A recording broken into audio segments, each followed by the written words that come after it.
28 डिसेंबरचा ठरलं तर मगचा फ्रेश असा रिव्ह्यू तुम्ही माझ्या आवाजामध्ये ऐकत आहात. सुरुवातीला आपण पाहतोय अर्जुन आणि सायली त्यांच्या रूममध्ये असतात. अर्जुन सायलीला म्हणत असतो की हा जो विजन बोर्ड आहे तर तू तू बनवलास का? त्यावरती सायली म्हणत असते की हो, तुमच्यासोबत राहून मी इतकं तर नक्की शिकले म्हणून. सायली म्हणते रविराज काकांचा अपघात झाल्यापासूनच्या सगळ्या बारीक-सारीक गोष्टी मी या बोर्डवरती लिहून ठेवलेल्या आहेत.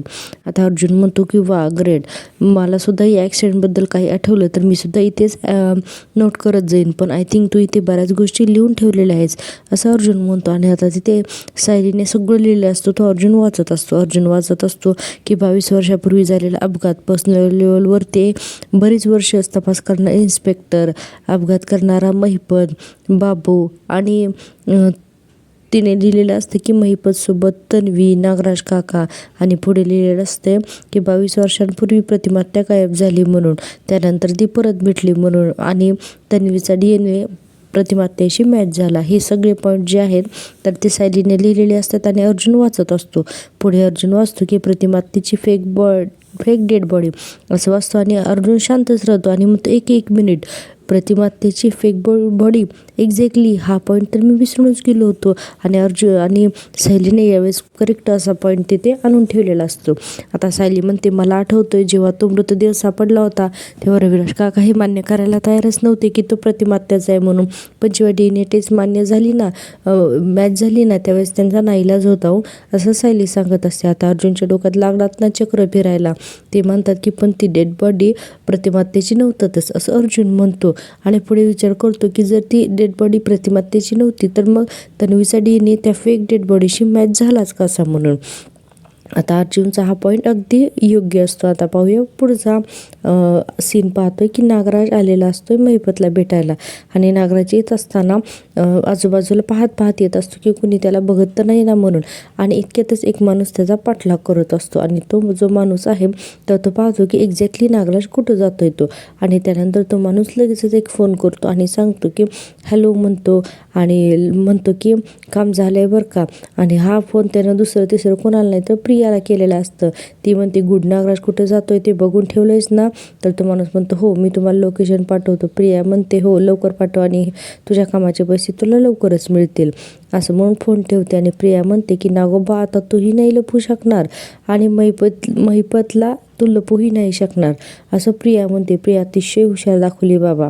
आता आपण पाहतोय नागराज महिपतकडे येतो आणि म्हणतो की महिपत कसा आहेस, हां गिफ्ट आणले तुझ्यासाठी, गिफ्ट बघायचं ये असं करून महिपत जो आहे तो बिचारा हातपाय बांधून आडवा पडलेला असतो. आता नागराज त्याला उचलून बसवतो आणि त्यानंतर उभा करतो आणि पुन्हा खुर्चीवरती बसवतो आणि फारच लाडीगोडी लावून बोलत असतो नागराज महिपतसोबत आणि अरे बस रे खुर्चीवरती असं म्हणत असतो.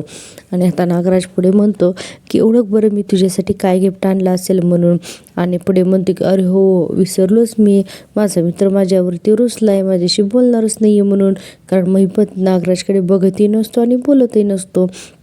आता लगेचच नागराज म्हणतो हे बघ, एकदा का गिफ्ट बघितलं ना तू माझ्याकडे बघशील पण आणि बोलशील पण, आणि हे बघ म्हणून त्याने खिशामध्ये मोबाईल ठेवून जो साक्षी रडताना कालच्या भागामध्ये आपण पाहिले ना तो व्हिडिओ काढलेला असतो ना की माझ्या अण्णा मला हवेत, माझ्या अण्णा कुठं आहेत, अण्णा परत या म्हणून जे काही ती रडत असते.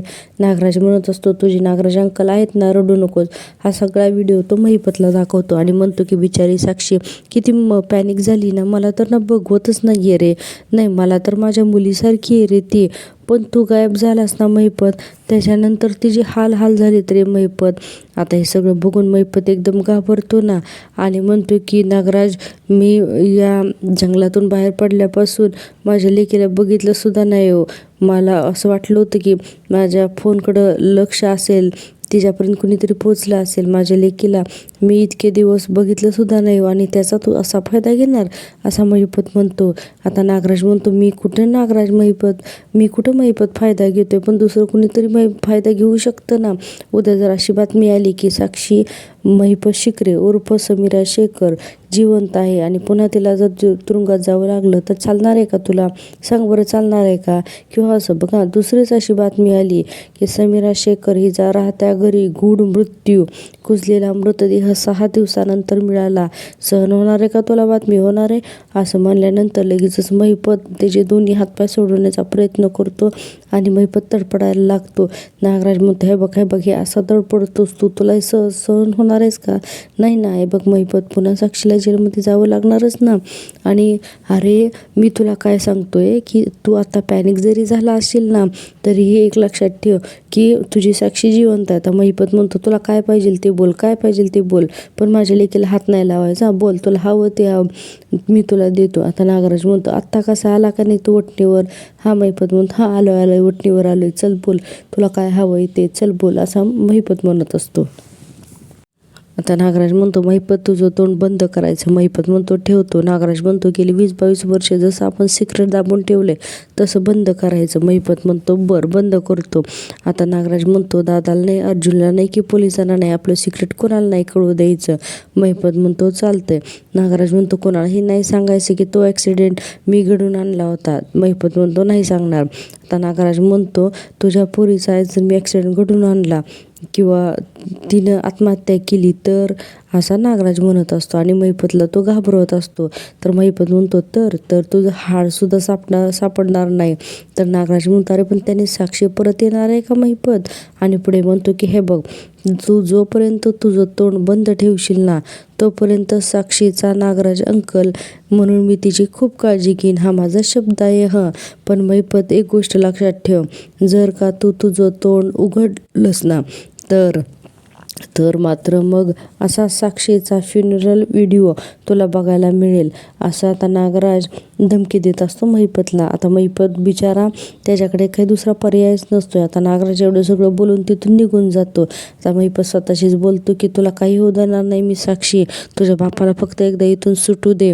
ह्या नागराजला आहे ना, या नागराजला मी ठेचून मारणार, असं महिपत म्हणत असतो. आता तिथं नागराज निघून गेलेला असतो आणि महिपत एकटाच बोलत असतो आणि हा सीन इथे संपलेला आहे. आता आपण दुसरा सीन पाहतोय, तर तो म्हणजे असतो अर्जुन आणि सायली जी आहे तर ते दोघे एकमेकांशी बोलत असतात आणि तिथे आपण पाहतोय की सायली म्हणत असते की आपल्याला जेव्हा तो मृतदेह सापडला होता ना त्यावेळेस खरंच असं वाटलं होतं की तो प्रतिमात्यांचा आहे म्हणून, पण सगळ्यांना किती मनस्ताप झाला होता ना त्यावेळेस. अर्जुन म्हणतो की राईट, जेव्हा प्रतिमा सापडली तेव्हासुद्धा आपण या सगळ्या गोष्टींचा विचार केलाच होता की ती डेड बॉडी कोणाची होती म्हणून, बरोबर आहे की नाही. म्हणून अर्जुन सायलीकडे बघतो. तर सायली म्हणते, पण मला स्पष्ट आठवतंय की त्यावेळेस पूर्णाजी म्हणाले होते की आता याच्या खोलामध्ये जास्त शिरायला नको, आपल्यालाच याचा जास्त त्रास होईल. प्रतिमा त्या आल्यात याचाच आनंद मानू आणि एखाद्या स्त्रीचा अंत्यसंस्कार आपल्या हातून घडले याचं पुण्य लागेल असंच आपण समजूया. अर्जुन म्हणतो राईट, आणि म्हणूनच तर आपण तो टॉपिक तिथून बंद केला आणि प्रतिमा त्या सापडली म्हणून आपण खूप खुश होतो आणि आपल्याला कोणतीही निगेटिव्हिटी नको होती. सायली म्हणते, पण आपल्याला आता तो शोधून काढायलाच हवं की तो मृतदेह कोणाचा होता आणि प्रियाची त्या मृतदेहाची टेस्ट मॅच झालीच कशी. अर्जुन म्हणतो की तो DNA रिपोर्ट नक्कीच चुकीचा होता, फेक होता, मॅनेज केलेला होता कुणीतरी, पण कुणी केला असेल. आणि पुढे म्हणतो की तन्वी अशा गोष्टी करू शकते, पण एखाद्या रँडम बाईसोबत स्वतःसाठी DNA मॅच करून घेण्यात ते तन्वीचा काय फायदा असेल, असा अर्जुन विचार करायला लागतो. आता सायली म्हणते की म्हणजे ती अशी कुणीतरी व्यक्ती होती की जिला असं वाटत होतं की रविराज काकांनी तो शोध थांबवावा म्हणून, बरोबर आहे का. आता अर्जुन म्हणतो की म्हणजे असं आता तो अर्जुन विजन बोर्डच्या जवळ जातो आणि म्हणतो की म्हणजे हे सगळं परत फिरून महिपतकडेच येते म्हणून, असं म्हणत असतो. आणि आता अर्जुन बरेच पॉईंट जुळवत असतो आणि म्हणतो की कारण महिपतला भीती वाटत होती की कारण जर महिपत रविराज प्रतिमा त्याला शोधत राहिला तर त्याला ॲक्सिडेंटबद्दल नक्कीच काय तर कळत राहील, कदाचित असंही वाटत असेल महिपतला.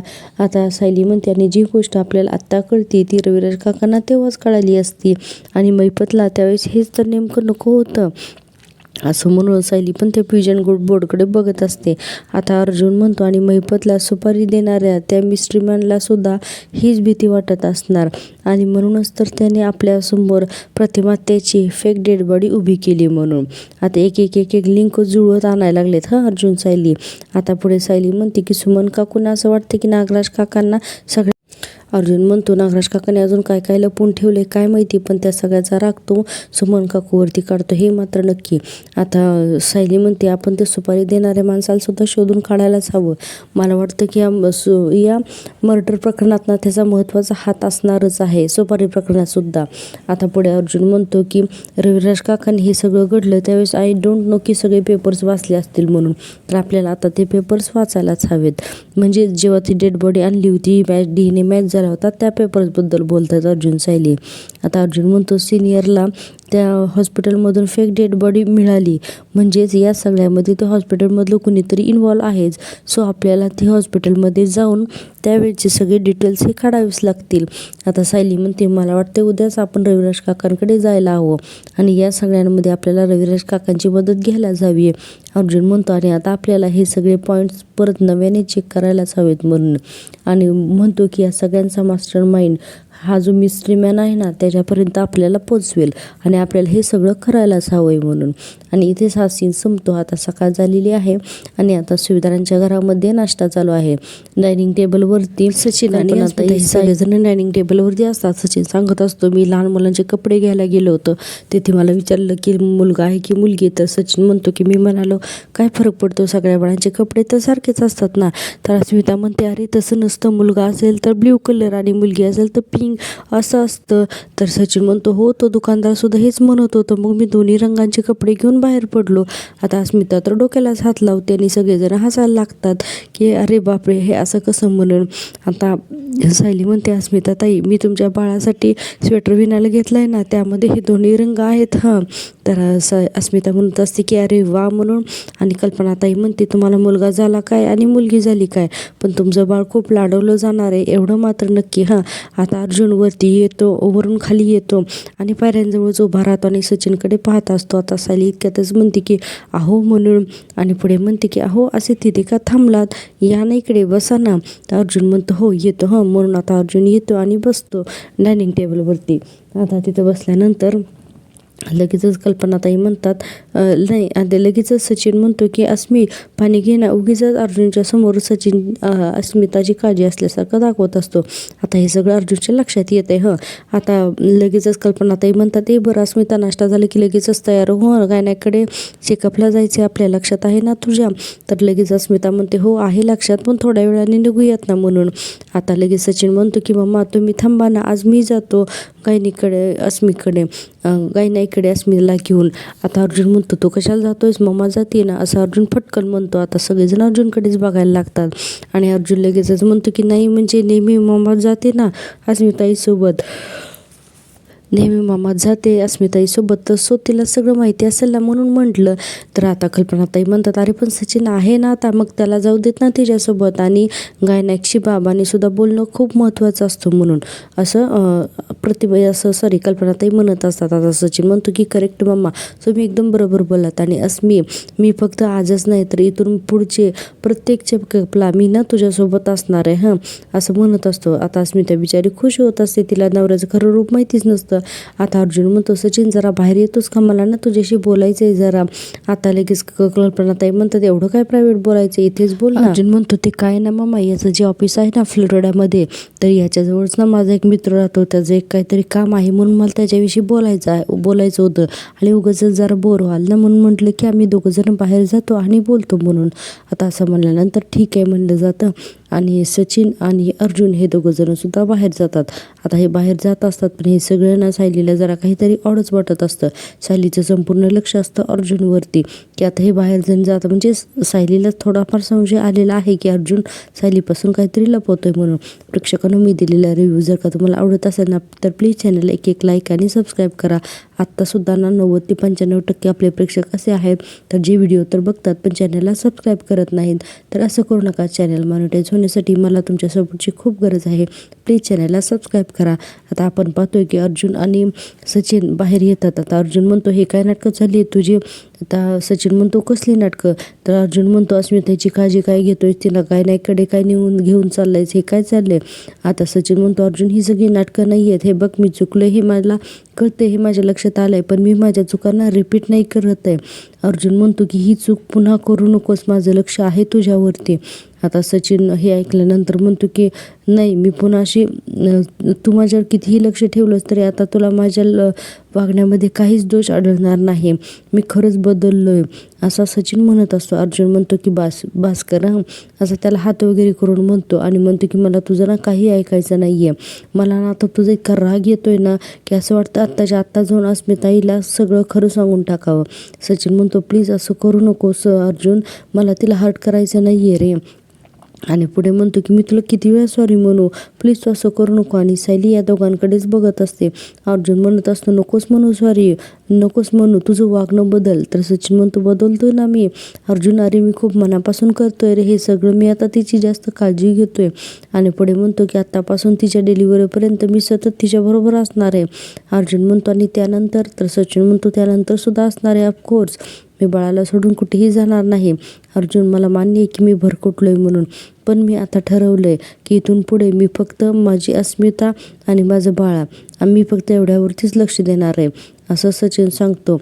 आता अर्जुन म्हणतो की हे असंच असलं पाहिजे हां, नाही यू नो वॉट. आणि पुढे म्हणतो की फक्त तुझ्यामुळे मी पहिल्यांदा माझ्या बायकोपासून काहीतरी लपवतोय. आणि पुढे म्हणतो की माझ्या फॅमिलीला मी सगळं काही खरं सांगू शकत नाही आहे, पण एक गोष्ट लक्षात ठेव, जर का तू परत मला अस्मिताईला चीट करताना दिसलास ना तर लक्षात ठेव, असं अर्जुन ह्याला सचिनला बोलत असतो. आणि हे सगळं सायलीचं यावरती लक्ष असतं. आता हा सीन इथे संपलेला आहे. दुसऱ्या सीनमध्ये नागराज आणि महिपतचा सीन असतो. आता नागराज पुन्हा येतो महिपतकडे. आता महिपत तिथेच खुर्चीवरती बसलेला असतो. आता नागराज महिपतच्या जवळ येतो आणि त्याच्याकडे बघत असतो. आता महिपतसुद्धा जागाच असतो. आता नागराज म्हणतो की असा आज स्वतःसारखा सरळ राहा हं महिपत, असा नागराज म्हणत असतो. आणि पुढे म्हणतो की तू माझा मित्र आहेस तर मित्रच राहा हं, उगीच शत्रू नको होऊ नकोस बाबा माझं, असं नागराज म्हणतो. आता तरी महिपतच्या चेहऱ्यावर शून्य भाव असतात. आता नागराज म्हणतो म्हणजे तुला साक्षीला कधीही कोणताही त्रास होणार नाही, समजलं का, असं नागराज म्हणत असतो. आता महिपत म्हणतो वादळ येणार असेल ना नागराज शेठ. नाही, नागराज म्हणतो नुसतं आता त्यांनी शेठ म्हणायचं बंद केले. तर महिपत म्हणतो नागराज जर का वादळ येणार असेल ना तर त्यापूर्वी असंच सगळं वातावरण शांत असेल. आता तुझ्या आयुष्यात असं काही वादळ येणार आहे ना की तुझा घात होणार आहे आणि तुझं सगळं काही वाटोळ व्हायला सुरुवात होणार आहे, असं महिपत म्हणतो. आता नागराज फक्त त्याच्याकडे रागाने बघतो. आणि हा सीन इथं संपवलेला आहे. आता आपण पुढचा सीन पाहतोय, तो म्हणजे सुभेदारांच्या घरातला. अर्जुन म्हणत असतो की म्हणून आम्हाला असं वाटलं की प्रतिमातेची जी खोटी डेड बॉडी सापडली होती त्याच्याबद्दल जरा डिस्कस करावं तुझ्यासोबत, असं तो रविराज यांना बोलत असतो. आता तिथे किल्लेदारांच्या घरामध्ये प्रतिमात्या रविराज असते, सुमनसुद्धा आता तिथे येऊन बसते आणि सायली अर्जुन तर असतातच तिथे. आता सायली सुमनकडे बघून छान स्माईल करत असते. तर रविराज म्हणतात की पण तू फोनवर अंदाज दिलास ना म्हणून मी सगळे डॉक्युमेंट तयारच ठेवलेत. आणि रविराज पुढे म्हणतात की तो मृतदेह बघितल्यानंतर मी जो काही सैरभैर झालेला होतो ना त्यावेळेस ना मी हे सगळे पेपर वाचलेच नाहीत रे अर्जुन, असं रविराज सांगत असतात. प्रतिमात्या म्हणतात मला तर यातलं काही माहितीच नाही आहे. आता सायली म्हणते पूर्णाजी, रविराज काका आणि घरातले सगळेच खूप त्रासात होते त्या दरम्यान. आणि पुढे सायली आणि रविराज म्हणता की आणि तू इथे आल्यानंतर आम्हाला समजलं की तो मृतदेह दुसराच कोणाचा तरी होता म्हणून. आता अर्जुन म्हणतो आता तेच तर शोधायचं ना की ती डेड बॉडी कोणाची होती म्हणून, आणि आपल्याला हे सगळे पेपर्स पुन्हा नीट चेक करायलाच हवेत म्हणून, असं अर्जुन म्हणत असतो. आता रविराज म्हणतात की हे बघ हा पंचनामा आहे याच्यामध्ये आणि हा पोस्टमॉर्टम रिपोर्ट आहे आणि हे सगळे हॉस्पिटलचे पेपर्स आहेत, असं म्हणून ते सगळ्या फाईल जे आहेत तर ते रविराज अर्जुनच्या हातामध्ये देतात. आता अर्जुन त्या सगळ्या फाईल्स एक एक करून बघत असतो आणि त्याच्यामधले डॉक्युमेंटसुद्धा पाहत असतो. आता इतक्यातच अर्जुनच्या हातामध्ये एक लिफाफा लागतो. तो लिफाफा असतो DNA रिपोर्टचा, म्हणजे जो खोट्या तन्वीचा रिपोर्ट मॅच झालेला असतो ना तर तो. आता अर्जुन म्हणतो अरे हा DNA रिपोर्ट म्हणून, आणि तो वाचायला लागतो आणि म्हणतो की बघ ना सिनियर, या DNA रिपोर्ट पॉझिटिव्ह आला म्हणजे नक्की काहीतरी गडबड आहेच म्हणून. आता असं म्हटल्यानंतर सगळेजण हैराणच होतात ना. आता सायली तर म्हणते म्हणजे सदाशिव आणि मैनावतीच्या रिपोर्टमध्ये जसा घोटाळा झाला होता तसंच इथेही झालेला दिसतोय. अर्जुन म्हणतो हे बघ ना सिनियर, DNA सॅम्पल कलेक्ट करण्याची तारीख आणि DNA टेस्ट करण्याची तारीख यांच्यामध्ये खूपच मोठी तफावत आहे रे, असं अर्जुन म्हणत असतो. या दोन्हीसुद्धा तारखा अगदी वेगळ्या आहेत. म्हणजे DNA सबमिट करण्याची तारीख आणि कलेक्ट करण्याची तारीख या दोन्ही तारखांना खरंच खूप वेगळ्या आहेत असं अर्जुन रविराजांच्या लक्षात आणून देतो. आणि पुढे म्हणतो की आणि अजून बरेच लूप आहेत. आणि आता रविराज म्हणतात हो अरे, आणि रिटेस्ट करण्याची मागणीसुद्धा नाकारण्यात आली आहे. पण हे सगळं असं कसं झालं यार, मला काही कळतच नाही आहे. खूपच लूप होल्स आहेत याच्यामध्ये. मी जर का त्यावेळेस जर बघितलं असतं ना तर माझ्या लक्षात आलं असतं. पण काय नाही की प्रतिमाच्या मृत्यूची बातमी आणि ते कागदपत्र हे सगळं या सगळ्याकडे पाहण्याची माझी इच्छाच नव्हती रे. तर आता अर्जुन म्हणतो सिनियर त्यावेळेस ना तू खूपच इमोशनल झाला होता आणि त्याचाच कुणीतरी गैरफायदा घेतला असेल असं अर्जुन म्हणतो. आता सुमन म्हणते किंवा असं कुणीतरी असेल ज्याला हे आधीपासूनच माहिती असेल की वहिनींचा मृतदेह बघितल्यानंतर तुम्ही सारासार विचार करूच शकणार नाही असं रविराजांकडे बघून सुमन म्हणत असते. आता हे सगळं जे आहे तर ते सायली अर्जुनला एकदम पटत असतं आणि अनेक गोष्टी त्यावरून क्लिक होत असतात. आता सायली म्हणते की म्हणजे आपल्याला या कागदपत्रांमध्ये ज्या काही चुका दिसतात या फक्त निष्काळजीपणामुळे नाही तर कुणीतरी या सगळ्या मुद्दामून केलेल्या आहेत म्हणून. आता अर्जुन म्हणतो की राईट, आणि हे सगळं कुणी केलं हे आपल्याला पुराव्यासकट शोधून काढायलाच हवं आहे म्हणून. आता रविराज सुद्धा म्हणतात की हो करेक्ट आहे म्हणून. आता असं सगळं म्हटल्यानंतर अर्जुन लगेचच पुन्हा सगळे डॉक्युमेंट जे आहेत तर ते बघायला लागतो. आणि आजचा भाग हा इथे संपवलेला आहे. उद्याच्या भागामध्ये आपण पाहतोय की अर्जुन म्हणतो की आपल्याला आत्तापर्यंत फक्त 50%च गोष्टी कळल्यात आणि आपल्याला असं वाटतं की या सगळ्या गोष्टी मिस्ट्री मान्य केल्यात. आपल्याला असंच वाटतंय, पण आपल्याला जर का सगळ्या गोष्टी जाणून घ्यायच्या असतील तर आपल्याला त्या हॉस्पिटलमध्ये जाणं गरजेचंच आहे.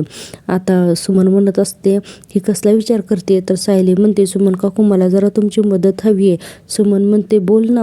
तर सायली म्हणते तुम्ही नागराज काकांवर लक्ष ठेवाल, त्यांच्या हालचालीवर, त्यांना कोणाचे फोन येतात, ते किती वाजता कुठे जातात, कोणाला फोन करतात, कोणाला मेसेज करतात, हे सगळं आम्हाला मेसेज करून कळवत राहाल का प्लीज असं सायली म्हणते. आता पाहूया उद्याच्या भागामध्ये सुमन त्यानुसार काही माहिती कळवते का ते. आता इथून पुढे ठरलं तर मगचे खूपच छान आणि इंटरेस्टिंग असे भाग आपल्याला पाहायला मिळणारच आहेत. तर प्रेक्षकांनो एकही भाग अजिबात मिस करू नका. खूप इंटरेस्टिंग आणि सत्याकडे नेणारी ही मालिका आता सुरू झालेली आहे की अर्जुन सायली जवळजवळ सत्याच्या जवळ पोचणारच आहेत आणि पुढचे भाग तर खूप इंटरेस्टिंग आहेतच. तर त्यामुळे पाहत राहा माझी आवडती सिरियल. आणि हो, चॅनलला लाईक शेअर आणि सबस्क्राईब करायला अजिबात विसरू नका. असेच नवीन एपिसोड घेऊन मी तुमच्यासोबत डेली येणार आहे. पाहत राहा माझी आवडती serial. Okay, take care, bye, भेटूया उद्याच्या भागात.